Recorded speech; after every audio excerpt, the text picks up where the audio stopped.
अब लेकर के हम लोग आ गए हैं 6 नंबर का क्वेश्चन और इसमें कहता है कि व्याख्या कीजिए कि 7 गुना 11 गुना 13 प्लस 13 और उसके बाद 7 गुना 6 गुना 5 गुना 4 गुना 3 गुना 2 गुना 1 फिर प्लस में दिया है 5 भाज्य संख्याएं है क्यों।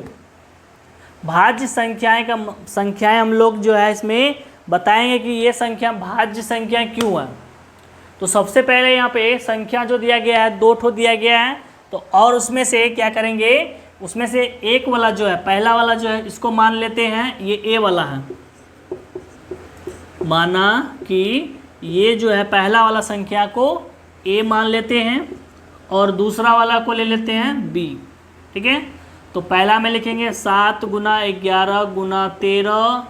ठीक है, उसके बाद प्लस में होगा फिर 13। ठीक है, उसी तरह से बी नंबर में भी यहाँ पे लिख लेते हैं 7 गुना 6 गुना 5 गुना 4 गुना 3 गुना 2 गुना 1 जोड़ फिर 5 दिया गया है। ठीक है, तो सबसे पहले यहाँ पे गुना करना नहीं है।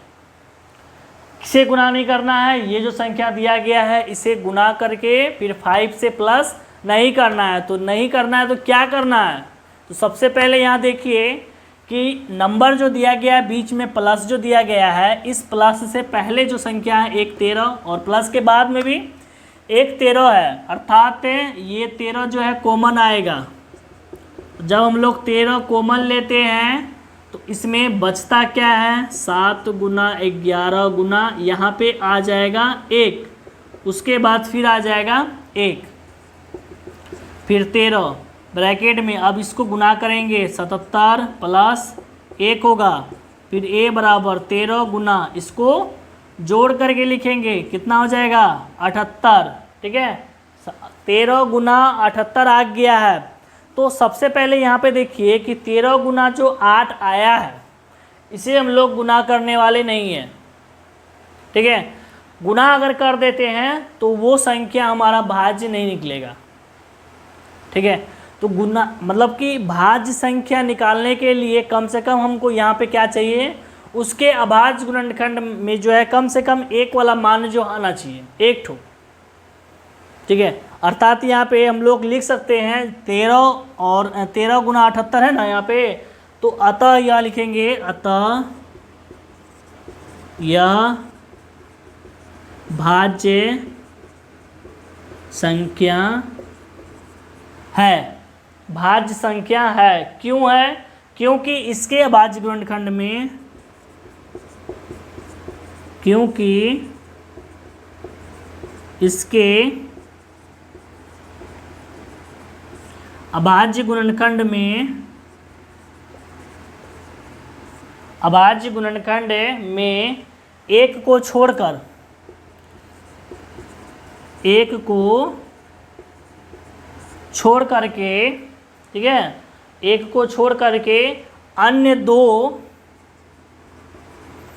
गुणनखंड,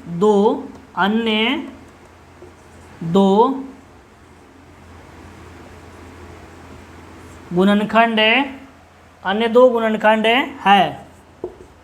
ठीक है, इसका आंसर हो गया।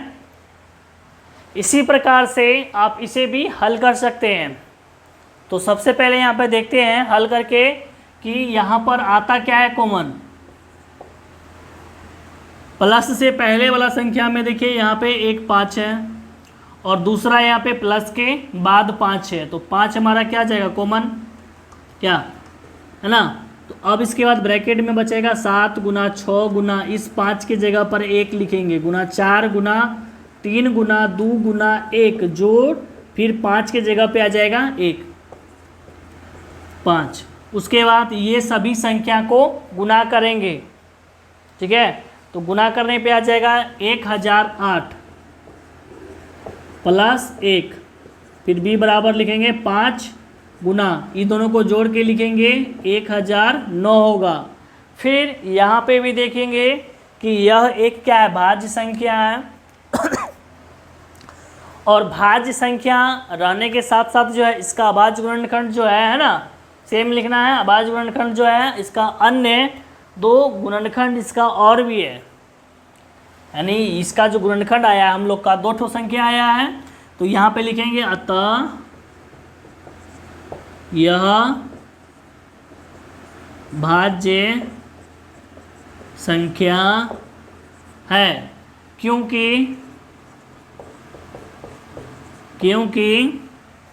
इसके अभाज्य गुणनखंड में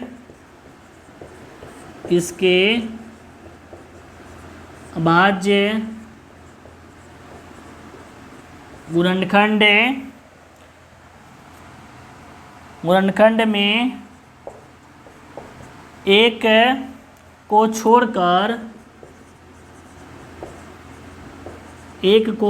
छोड़कर अन्य दो गुणनखंड